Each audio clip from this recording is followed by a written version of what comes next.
अवधूत चिंतन श्री गुरुदेव दत्त. माझ्या सर्व साधू बंधू भगिनींनो, आपण पुणे येथील वामनराज प्रकाशनची पुस्तकं वाचत आहोत. त्यातली बरीचशी पुस्तकं परमपूज्य दादानेच लिहिलेली आहेत. त्यापैकी एक संती बसविला ठाओ हे पुस्तक आपण वाचण्यास घेतले आहे. काल आपण संतांचा नित्य संतोष पाहिला. आज सातत्य महत्त्वाचे हे प्रकरण पाहूया. सातत्य महत्त्वाचे. परमपूज्य सद्गुरू श्री मामा सांगत की 12व्या अध्यायातील 14व्या श्लोकातील संतुष्ट या गुणाच्या प्रारंभी सततम हे पद आहे. संतुष्ट सततम योगी. साधक नित्य साधनेने एका विशिष्ट अवस्थेपर्यंत पोहोचू लागला की त्याच्या ठिकाणी एक एक दिव्य गुण प्रगट होऊ लागतो. पण त्यावेळी तो अखंड टिकून राहणारा नसतो. कारण साधनेनंतर काही काळाने साधक जीव परत आपल्या वासनांमध्ये जातात आणि तो गुण नाहीसा होतो. आता बघा, आपण साधनेतून उठलो की आपल्या अंतःकरणात संतोष असतो. पण जेवायला बसल्यावर मनासारखे चवीचे पदार्थ न मिळाल्यास तो संतोष, ते समाधान टिकते का? साधक घरातून ऑफिसला गेला तिथेही त्याचा संतोष, ते समाधान टिकते का? तर नाही. आपण आपल्या वासनांमध्ये परतलो की ते समाधान टिकत नाही. संतोष ही आत्मानंदाचीच एक अभिव्यक्ती असते. जीव हा मुळात आनंद स्वरूपच असतो. तो आनंद जेव्हा प्रकट होतो तेव्हा त्याचाच भाग म्हणून संतोषही येतो. जोपर्यंत साधक पूर्णत्वाला जाणार नाही तोपर्यंत पूर्ण संतोषही त्याच्या ठिकाणी संभवणार नाही. म्हणूनच श्री भगवान सततम हे पद योजून सांगत आहेत की संतुष्ट सततम योगी. पूर्वत्वाला न पोहोचलेला एक साधक संतुष्ट असतो. पण तो सतत संतुष्ट असतो का? तो योगी असतो. पण त्याच्या त्या योगी असण्यात सातत्य असते का? साधनेपुरता योगी आहे, पण नंतर मात्र भोगी आहे असे जर म्हटले तर त्या योगी असण्याला काही अर्थ असेल काय? त्याप्रमाणे एखादा महात्मा आता संतुष्ट दिसतो आहे, पण दुसऱ्या क्षणी तो जर असंतुष्ट होणार असेल तर त्याच्या महात्मेपणाला काहीही अर्थ नाही. भटजी बापू महाराजांची गोष्ट. संतांच्या ठिकाणी संतोषाचे दिसणारे सातत्य हा भाग अतिशय महत्त्वाचा असतो. या संदर्भात परमपूज्य सद्गुरू श्री मामा नेहमी परमपूज्य श्री भटजी बापू महाराजांची गोष्ट सांगत असतात. आंध्र प्रदेशाच्या आदिलाबाद जिल्ह्यातील म्हैसा गावच्या थोर सत्पुरुष श्री रामानंद महाराज यांचे तितकेच अधिकारी असे शिष्य असलेले श्री भटजी बापू महाराज नामक एक फार थोर संत हैदराबादला होऊन गेले. ते गृहस्थाश्रमी होते, पण त्यांचा अधिकार फार मोठा होता. ते असेच संतुष्ट सततम योगी. एके दिवशी नियतीप्रमाणे त्यांच्या ज्येष्ठ कर्त्या सवरत्या मुलाचे निधन झाले.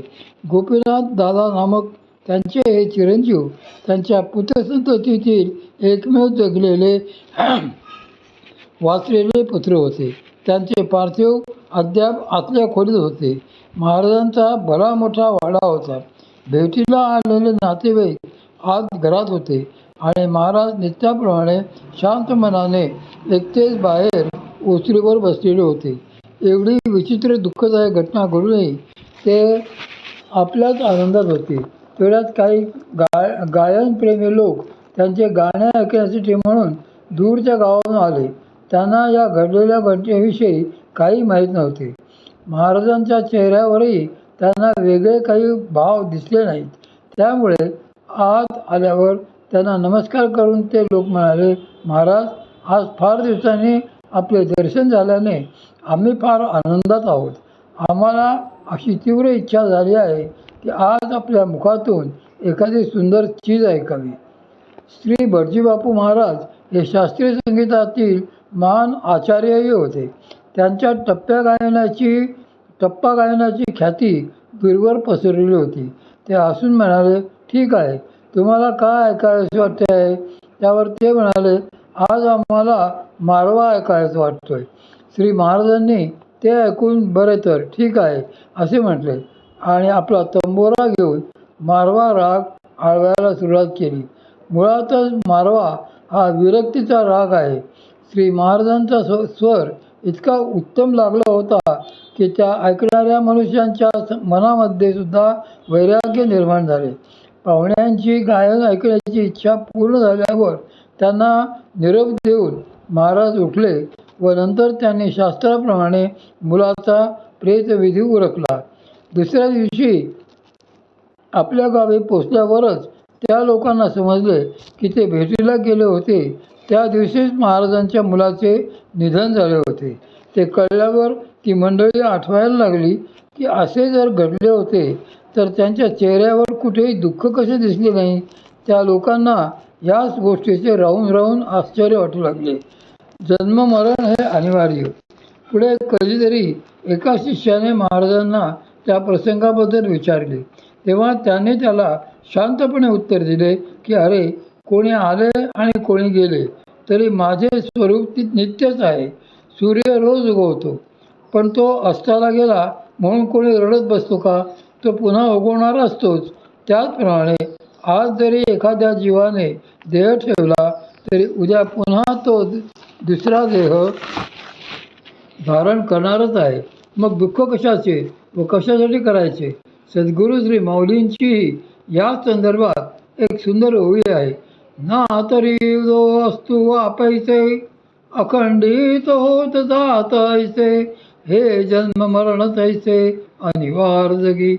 सूर्याच्या अखंड चालणाऱ्या उदयास्तांप्रमाणे हे जन्म मरणही आहे. ते अनिवार्य आहे. ते कोणालाच टळत नाही. सूर्याचे उगवणे मावळणे हा एक भासच असतो. सूर्य आहे तसाच असतो. त्याचप्रमाणे जीवाचे स्वरूप जाणले असता जन्ममृत्यूचा भ्रमच उरत नाही. मग शोक तरी कशाचा? परमपूज्य श्री भटजी बापू महाराजांसारख्या महात्म्यांनाच संतांनाच सतत संतुष्ट असे म्हणतात. संतांचा संतोष कोणत्याही परिस्थितीत कधीही डळत नाही. त्यांचे दिव्य षड्गुणही त्यांच्याठायी नित्य विकसित असतात. म्हणून हे संत ज्या ठिकाणी वस्ती करतात त्या ठिकाणी देखील त्यांच्या त्या दिव्य गुणांचा उत्कर्ष झालेला दिसतो. सद्गुरू श्री माऊली म्हणतात त्याप्रमाणे, जो संती वसविला ठावो संतोषासी सावावो, मना होय उत्साहो धैर्याचा. त्याचे लक्षण असे दिसते की संतांच्या स्थानी गेले असता तेथे संतोषाला प्रोत्साहन वृद्धी प्राप्त होते. एखादा त्रयस्थ एखादा वाटसरू जरी त्या ठिकाणी गेला तरी त्यालाही त्या जागेत संतोष वाटू लागतो. तेथे नुसता संतोष उत्पन्नच होतो असे नव्हे तर त्या संतोषाला प्रोत्साहने मिळते. त्यामुळे संतोष तेथे वाढता राहतो. त्यायोगे साधकाचे वैराग्यही वाढते. शिवाय त्याच्या मनाला आतून धीरही येतो. साधनेकरता जसा संतोष आवश्यक असतो तसा धीर देखील आवश्यक असतो. श्री माऊलींनी या दोन्ही गोष्टी आवश्यक म्हणून का सांगितल्या आहेत ते आपण पुढील प्रवचन सेवेत विस्ताराने पाहू. हे प्रवचन पुणे येथे 11 मार्च 1993 साली रोजी आले. उद्या याच पुस्तकाचे आपण प्रवचन 3 मना होय उत्साहो धैर्याचा हे प्रकरण वाचणार आहोत. अवधूत चिंतन.